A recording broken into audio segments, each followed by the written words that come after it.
আশা করি অনেক ভালো আছেন। আজকে আমাদের ইসমাইল মামার কাছে দুটো জিনিস জানবো, অথবা ইসমাইল মামার দুটো জিনিস কোন জায়গায় হ্যার কষ্ট, দুটো জিনিস কষ্ট জিনিস আমরা জানবো। আচ্ছা ইসমাইল মামা, তোমার সবচেয়ে জীবনে কষ্ট কোনটা মামা? আমার সবচেয়ে কষ্ট হইলো যে আমার নানা বিয়ে করছে কিন্তু আমার দাঁত দেয় নাই। তোমার নানা বিয়ে করে তোমার দাঁত দেয় নাই? না আচ্ছা দাঁত দেয় নাই? না দেয় নাই। তোমার নানা? আমার নানার বিয়ে গিয়ে খাইছে, আমার নানা বিয়ে তুমি খাইছি, তার শালার মতো আমার দাঁত দিল না যে।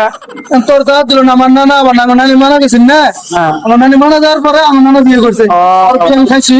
তাহলে আমার নানার আজকে কালকে যায় আমি বেশি ৭২ কোটি টাকা বেশি এলাম। ৭২ কোটি? নাশ করছে মামা, আমার কিছু দিও। ঠিকই আছে। দর্শক শ্রোতা, আপনি শুনতে পারলেন, ওনার নানা ৭২ কোটি টাকা দুটো বেচে এলাবো, বেচা কিছু টাকা আমারও দিব, আমিও চলবো। ধন্যবাদ আজকের জন্য।